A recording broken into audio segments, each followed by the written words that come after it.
natura intereseko gehiago dituzu, saio zuzen aukeratu duzu. Eta oharkabean topatu bagaituzu, jarraitu entzuten eta maiguzu aukeratxo bat. Izan ere, Kinka podcast entzuten ari zara, berriaren klima eta natura krisiari buruzko podcasta.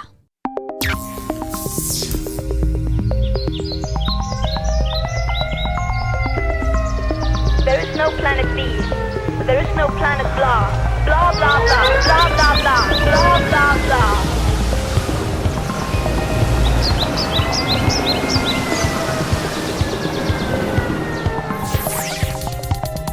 Kinka, klima eta natura krisia.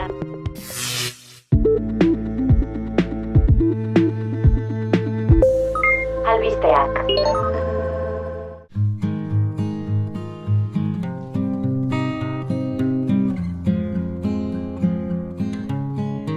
Gaurko atalau lehen aldi bat da, hasiera bat esan dezagun, bidaia baten lehen geltoki moduko bat. Kinka du izena eta klima eta natura krisiari buruzko podcast bat izango da. Gutxi batzuek jarriko diogu ahotsa, baina lantalde handi badago proiektuaren atzean, eta egia esan indartsu gatoz erronka honi heltzeko. Bai erronka honi heltzeko eta baita azken urteotan behar duten arreta lortzen ari diren gai askotarikoak jorratzeko ere. Urrian sartu berri gara, atzean utzi dugu opor sasoia, baina ezin ditugu ahaztu uda osoan klimari eta naturari buruz entzun ditugun albiste askotarikoak. Denetarik izan baita suteak, glaziarren urtzeak, lehorteak, uholdeak, beroholdeak, trantsizio energetikoari buruzko albiste goraberatsuak, eta abar, eta abar. Eta azken egunotan ere, izan dira bai, albiste interesgarriak. Good afternoon, everybody. Welcome to COP. Welcome to Glasgow. Iaz, Glasgown Eskozian egindako COP26 goi-bilera hartan hartutako erabakiak eta konpromisoak gainbegiratu zituzten duela 2 aste energiaren nazioarteko agentziak eta energia berriztagarrien nazioarteko agentziak. Eta ondorio argi bat atera zuten. Helburuak beteko badira, laukoiztu egin behar da berriztagarrien hazkundea 2030 bitartean.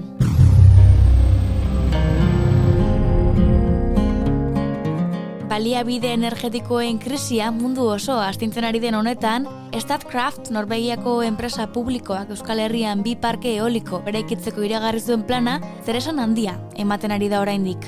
Norvegiako enpresak Azpeitian, Erreztigen eta Zestoan eta Aramaiko eta Eskurriatze artean eraiki nahi ditu parke eolikoak. Eta sektore batzuek proiektua begionez ikusi duten arren, herritar asko eta asko uzkur agertu dira. Eta proiektu eolikoaren aurka antolatzen hasiak dira dagoeneko. Azken hamarkada oso latza izan zen ingurumenaren defentsan aritu ziren ekintzaientzat. Global Witness gobernuz kanpoko erakundeak plazaratu berri duen txosten baten arabera, 2012 eta 2021 bitartean, gutxienez 1723 ekologista hil zituzten. Idatziak zehazten duenez, sikarioak, antolatutako krimen taldeak edota gobernuak izan ziren hilketen egileak, eta datuen arabera, Brasil eta Kolombia dira munduko lekurik arriskutsuenak. All information available so far seems to be indicated that it has been a deliberate act. Suediako agintariek beste zulo bat topatu dute Nord Stream 2 gasbidean. Aurkitu duten 4. gas igesa da, eta Alemaniako ingurumen ministerioak gas igesen ondorioez ohartarazi du. Haren arabera, isuriek ez dute itsas ekosisteman kalte larririk eragingo, bai ordea atmosferan. Eta zehaztu duenez, guztira 300.000 tona metano isuriko dira.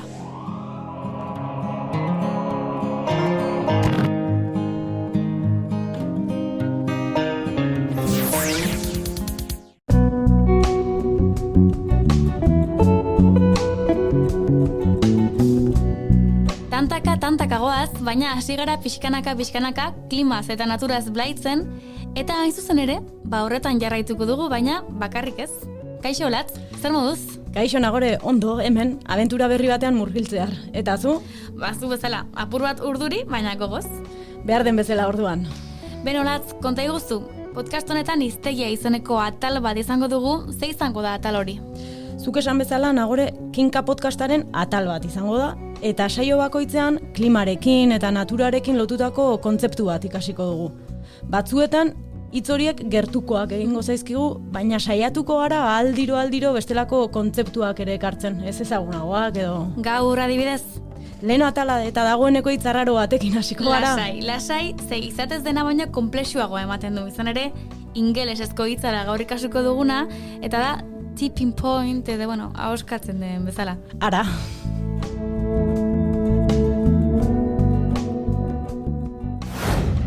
Tipping point bat euskaraz inflexio puntua da, eta atalase bat edo muga bat bezalakoak dira. Klimaren alorrean, tipping point delakorik handitzen badugu, aldaketa nabarmenak gertatzen dira ingurumenean, eta gainera, aldaketa horiek askotan atzera bueltarik gabekoak dira. Gaur egungo egoera ikusita nagore, esan daiteke tipping point batean gaudela? Ez horreratu golatz, lehenengo azalpena eta hori geroxeago. Ados. Nioen bezala, klimaren tipping point direlakoak inflexio puntuak dira, IPCCek erabilio du kontzeptu hori, eta metafora gisa, ardoz betako kopa batekin alderatu izan da sarritan. Ardo kopa? Bai, hori da. Izan ere, ardoz betako kopa bati kolpe bat eman eta ardo hori erortzen bada, ardo kopa noski jar daiteke lehen zegoen toki berean, zutik. Baina, erori den ardo hori sekula ez da edalonzira itzuliko. Alegia, ardo kopari emandako kolpen ondorioek ez daukate atzera bueltarik.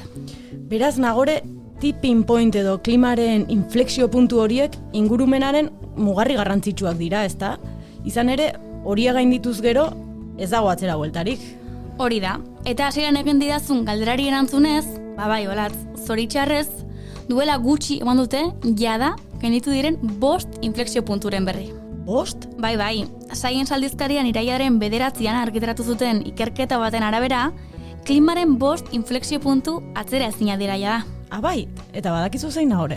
Bai, horietako bada Groenlandiako eta Antartika mendebaldeko glaziarren urtzea, eskualde borealetako izotz iraunkorren bat-bateko urtzea, tropikoetako koral uharrien desagertzea, eta azkenik, Ipar Atlantikoko zirkulazioaren itsasartze garrantzitsu baten kolapsoa. Badugu lan orduan. Bai, hala beharrez.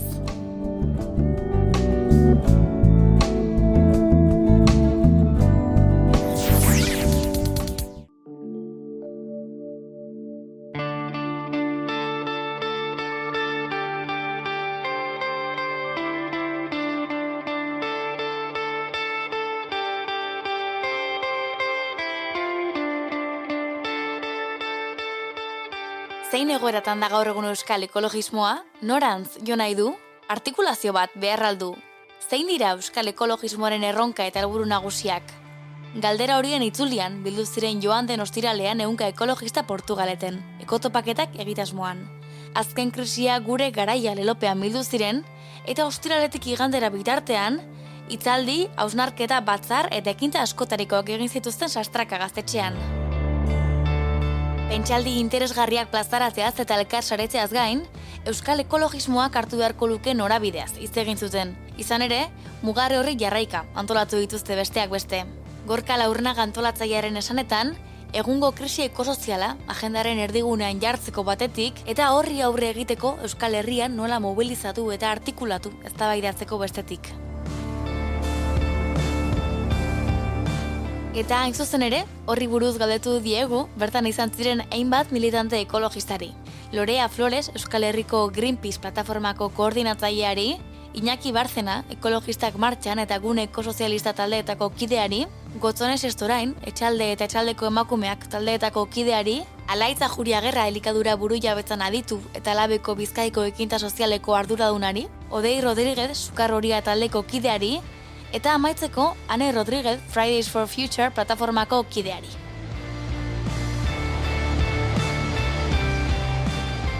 Guztiak badatoz Euskal Herriko mugimendu ekologista atomizatuta dagoela esatean, baina zalantza asko dituzte indar horiek nola mobilizatu eta artikulatu pentsatzean. Beraz, nonaz jo erabakitzeko, Euskal ekologismoak gaur egun dituen erronka nagusiak zein diren zerrendatzen hasi dira lehenik. Lorea Flores, Iñaki Bárcena eta Gotzones Estorain urren ez urren. Bereziki falta dena da ekologismotik irakurketa komun bat, ez?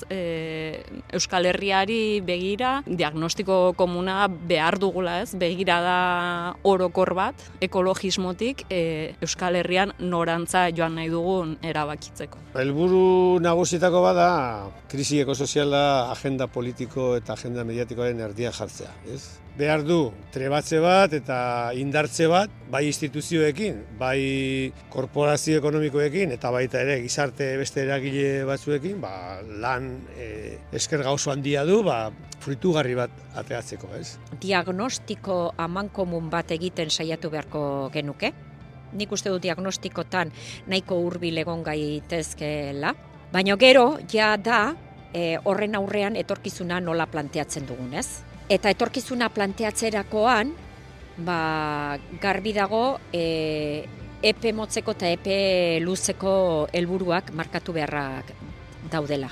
Bide beretik erantzun dute galdera, Alaiza Juriagerra, Odei Rodríguez eta Ane Rodríguez ekintzaileek ere. Euskal ekologismoa masa mugimendu bilakatu behar dela nabarmendu dute, eta ekologiak intersekzionala behar duela izan. Orain arte, bai instituzioetan, bai taldeetan eta sektorialki landu den kontzeptu bat dela, ezta? Eta legindu behar garana da, pixkat modu transversalean, egunerokotasunean gure bizitzan, nola eragiten duen ekologismoak, pixkatxo bat hori hausnartzea eta gure agendan ero bentsat ikuspegi hori lantzea, ezta? Ni ustez Euskal ekologismoa masa mugimendu bat bihurtu behar da, eta horretarako bereziki garrantzitsua da, langile klasaren partetik ere indartze bat egotea ekologismo horretarantza. Euskal Herria dituen erronkak oraintxe bertan masa mugimendu bat izatea eta batez ere intersekzionalitate bat lortzea, ezta? Pixkat mugimendu guztiek inkorporatu behar dutela larrialdi klimatikoa haien eskaeretan. Indar sakabanatuak batu, eragile bat sortu, plataforma baten forma eman, edo bilgune feministaren ereduari jarraitu. Askotariko ideiak plazaratu dituzte, galdetu dietenean, Euskal ekologismoa artikulatu behar ote den batetik, eta artikulatzekotan nola artikulatu beharko litzatekeen. Zalantza asko dituzte airean, baina ia guztiek uste dute indar horiek bateratzeak ez lukeela ekarri behar gaur egun lanean ari diren talde ekologista horien guztien suntsitzea. Lorea Flores, Ane Rodríguez eta Iñaki Barzena. Dagoeneko badago jende pila bat antolatua ekologismoaren inguruan edo lurraldearen defentsaren inguruan, ez? Eta honek ere ez luke suposatu beharko mugimendu guzti horien desartikulazioa edo suntsipena, ez? Hor niretzat adibidez gakoa izan daiteke bilgune feministak nola funtzionatzen duen, ez? Horrelako zerbait imaginatuko nuke, ez? Bakotxa berean ari daitekeena, baina badagoena formula bat elkarrekin saretzeko bino ez duena plataforma itxurarik izanen, ze hori uste dut ikusi dugula ez duela beti funtzionatzen, ez? Nik hau ikuste pixkat plataforma bat bezalakoan non sare bat sortzen den, ezta? Ez dut uste eragile ekologiko guztiak batu behar garenik, ze azkenean bakoitzak identitate bat izateak oso onoragarria iruditzen zait, ze bakoitzak dago espezialitatua gai batean, ezta? Eta nik uste dela gehiago elkar ezagutzeko eta elkarrekin lan egiteko, baina nik uste oso onoragarria dela baita ere ekintza bakoitza izen batekin egitea. Eragile berri bat egin behar da, batzuk esatu dute, berehala, beste batzuk bezatzen dugu, pitike joan behar dugula, batez ere dauden esperientzia txikiak eta atomizatuak edo koordinatuz eta kontutan hartuz, ez?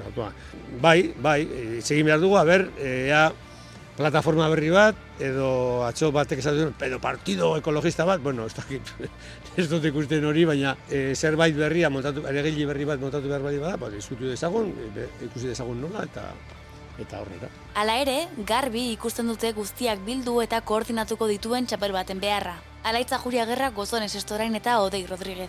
Nik uste dut, atomizatuta dagoena eta borroka lokalei aurre egiteko sortu diren edo sortzen diren plataforma eta talde eta ezberdinak oso garrantzitsua dirala, bai? Baina hor modu defentsibo batean egiten dugula lan, eta nik uste dut beharra dagola modu orokor batean agenda politikoan erdigunean jarriko duena, azkenean gaur egun eragiten digun krisi guzti honi aurre egiteko, mugimendu ekologista pizkatxo bat zentratu behar dugula eta hartu behar duela botere hori, ez? Aldaketak eskatzen du jende askoren pentsatzeko modua aldatzea, eta hori ez da egun batetik bestera gertatzen. Gertatzen da modu gradual batetan, poliki-poliki, ez? Orduan, hor nik ikusten dut, eragile horrek ez dakit ze forma eduki beharko lukeen, ez dakit plataforma bezala funtzionatu beharko lukeen, bilgune feminista bezala, hori ez nahi zausartzen esatea, ez? Baina bai, diagnostikoan konsensu batzuk landu beharko lituzkela eta etorkizunera begira egin beharreko bidea horretan ere, ez? Epe motzeko eta epe luzerako helburuak markatzerakoan ere adostasun minimo batzutara iristen saiatu beharko lukela. Guk ikusten duguna da euskal ekologismoa gaur egun ez dela nahikoa ditugun erronkei aurre egiteko, eta beraz ikusten duguna da indartze bat behar dela, masa mugimendu bat behar dela, eta horretarako guk uste dugu koordinazio bat edo lurralden arteko elkarlan bat oso beharrezkoa dela. Ikusi dugu adiez, ekotopaketa hauek posible egin ahal izan ditugula eta hain ondo atera direla, herrialde desberdinetako eta talde desberdinetako jendea bildu garelako helburu komun batekin. Ikusten dugu elkarlan horrekin jarraitu behar dugula, gure indarrak biderkatzeko eta benetan aurran ditugun erronka hain sakon hauei aurre egin ahal izateko. Eta hain justu ere, elkarlan horrekin jarraituko dute. Hala erabaki zuten igandean euskal ekologismoaren etorkizunari buruz egin zuten batzarrean. Sarean lan egiteko konpromisoa hartu zuten, etorkizun hurbil batean krisi ekosozialaren aurka borrokatuko den erakunde bat sortzeko ideiarekin. Bitartean, elkarlana oinarri izango duen lan dinamika bat sortu nahi dute, eta dagoeneko jarri dute mugarri bat lanean hasteko, urriaren 22.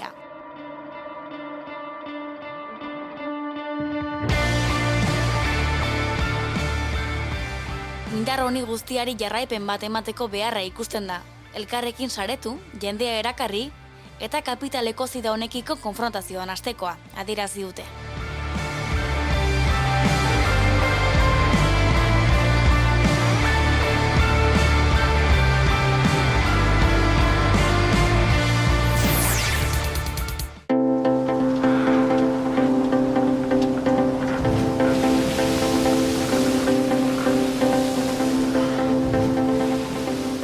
Aurrera goaz pixkanaka eta hiztegia osatzeaz gain, klimari eta naturari buruzko podcast honetan gomendioak ere emango ditugu. Baina nork nagore? Guk? Bueno, saio bakoitzean kolaboratzaile bat izango dugu horretarako eta txandak egingo digute bisita. Ai, egia. Eta lehenengoak hain justu abizen hori du, ez? Egia. Gorka egia. Bai, Gorka egia, eta Gorka egiaz gain beste hainbat kolaboratzaile ere izango ditugu podcastean. Baina esan bezala, lehen atala estrenatzeko Gorka egia etorri da. Kaixo Gorka, zer moduz? Primeran, pozik zuekin egoteatik. Guere berdin. Hasi baino lehen Gorka, aurkeztu egingo zaitugu, antzerki egintza ikasi zenuen, eta horren ondoren, irakaskuntzan murgildu zinen. Gero, proiektu pertsonal batean hasteko utzi zenuen irakaskuntzaren mundu hori, eta bide hori hartzean, ekologista naiz baina liburua idatzi zenuen. Lan horretan, kontsumo jasangarrirako oinarrizko gida bat jaso zenuen, eta gaur egun, autonomo ari zara lanean askotariko zerbitzuak eskaintzen. Gauza asko eta askotarikoak egin dituzu. Bai, behin bizi gara eta orain egin behar. Orain, Kinka podcastean gomendioak ere emango dizkiguzu, zein izango da estrainako gomendioa Gorka? Bueno, nik uste dut gai garrantzitsuenetako bati utziko diogula hasteko, eta da gure eguneroko kontsumoan uraren kutsadura murrizteko erronka jarriko diogu entzulei. Eta zergatik aukeratu duzu gai hori? Justu aditu gehienek esate dutelako itsasoko ura kutsaduratik babestea izango dela neurririk eraginkorrena klima aldaketaren ondorioei aurre egiteko, edo adituek esate duten bezala ura izango dela aukera ia bakarra. Eta gogoan hartu, itsasoa gure txeko arrasketatik hasten dela. Ados, eta zer erronka jarriko diozu entzulei hasteko? Bueno, erronkak jarriko ditugu mailakatuta, bakoitzaren arabera.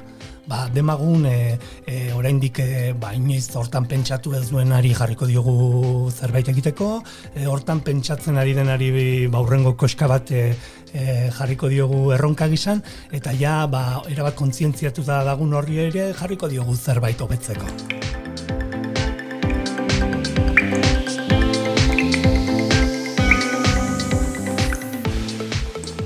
Hasteko, lehendabiziko horientzako? Inoiz hontan pentsatu ez duen horri eskatuko niokena da, erostera joaten denean, xaboien etiketei begiratzeko. ahalik eta biodegradagarrienak diren produktuak hautatzeko, bai? Joten baldin bazarete, bai, ohiko supermerkatura edo herriko auzoko dendara joaten zaretenen ere, produktuek hala direnean, azalean agertzen dute, ze proportzioan diren biodegradagarri. Eta hori eginda, zein da hurrengo koska edo hurrengo urratsa? Bueno, da, ohituta baldin bazaude, etiketak behatzera eta produktu biodegradagarriak hautatzera, hurrengo koska izango litzakena da, erabat biodegradagarri den produktuak hautatzea. Esaterako ozpina. Bai, ozpina? Bai, galdetu diozu zure amonari. Ziur nago berak erabiltzen zuela. Hau da, ozpina oso garbikari ona da, desinfektantea da, ondo garbitzen du, karearen kontra txorrotak eta dizdiraz uzten ditu, harrigarria da eta oso merkea da gainera, bai? Gomendatzea izuet benetan utzi xaboiak eta ozpina erabiltzen hastea. Eta bada ozpina bezalako beste adibiderik edo? Bai, badira beste hainbat, eta merkatuan eta denda espezializatuak ere badaude gaur egun Euskal Herrian gainera. Hauek identifikatzea ere agian izango liteke, ez? Bigarren koska hontan dagoen pertsona horrentzat erronka. Ados, eta aditu izatera heltzeko azken urratsa Gorka? Ohituta baldin bazaude etiketak behatzera eta gainea ozpina erabiltzen eta biodegradagarriak diren produktuak erabiltzen ohituta baldin bazaude, adituei beti jarriko diegu kontsumo jasangarrirako maila gorena dela zerorrek egitea, ez? Has daitezke zerorri xaboiak egiten. Eta horretarako, hainbat eta hainbat tutorial eta bideo badauzkazu sare sozialetan erabili nahi izatea. Xaboia nola egin ikasi beharko dugu orduan, agian hori izan daiteke, beste saio baterako gaia edo. Bueno, agian bai, ezta? Ekarriko den nire bikotea, ona da hortan.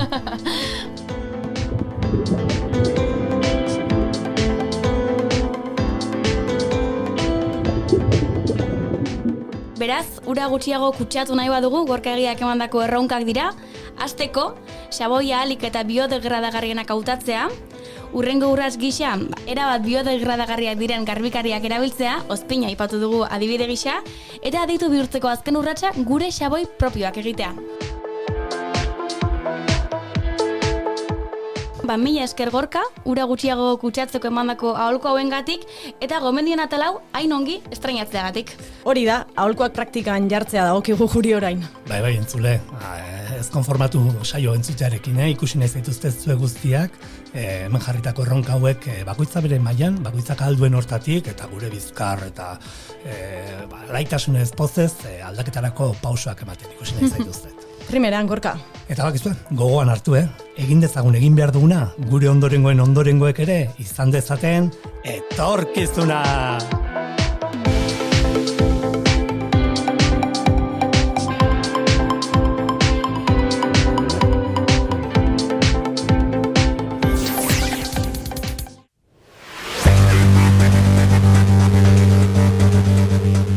Amaitzen ari gara, eta atal bakoitzaren amaiera aldean, erronka bat proposatuko dizuegu.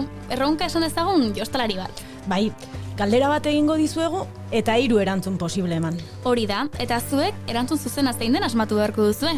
Alegia, lanean jarriko zaituztegula. Bai, eta gainera, galdera saretan ere zabalduko dugu, eta hurrengo atalean argituko dugu zein den erantzun zuzena. Erronka polita ez da, Olatz? Bai, ondo dago gu geu ere kinka larrian jartzeko.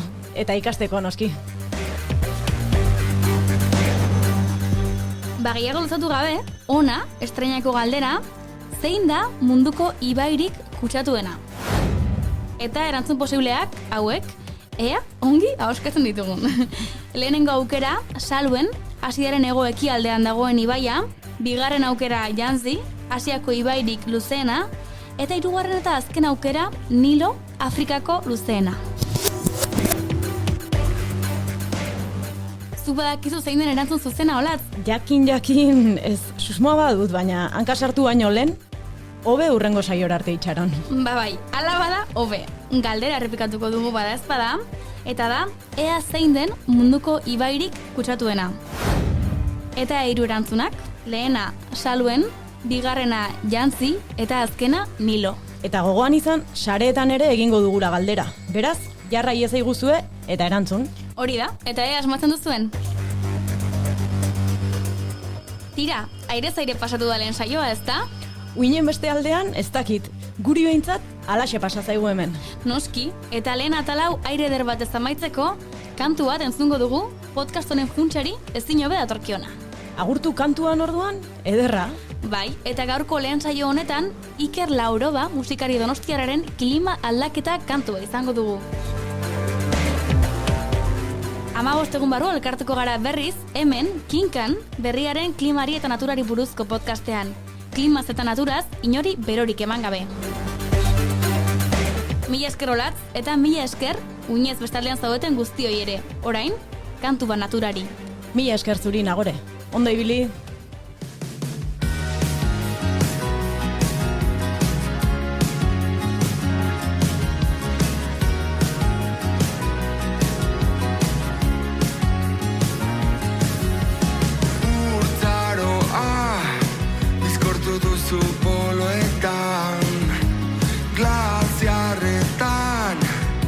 Epelta eroso ginenean eten dira komunikabideak gure artean beringiako zubirik ez dago galdu naiz aurkituko nauzulako aztarnak irakurtzen ikasi duzulako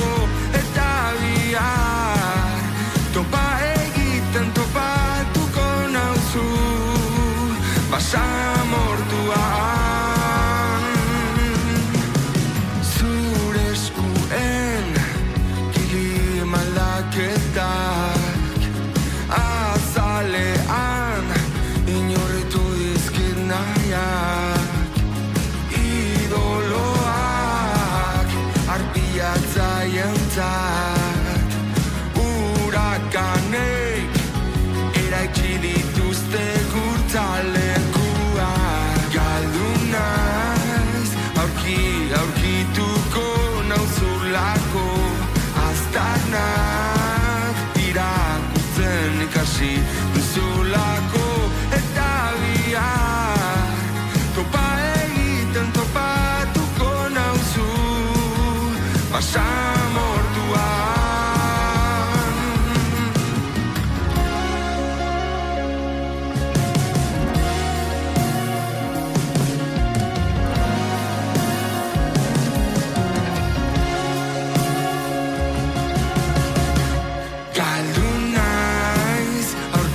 aurkituko nauzulako aztarnak irakurtzen ikasi duzulako eta bihar topa egiten topatuko nauzu basamortuan klima aldaketak izotzaronetan klima aldaketak zure azalik gabe utziko nau klima aldaketak izotzaronetan klima aldaketak zure laztan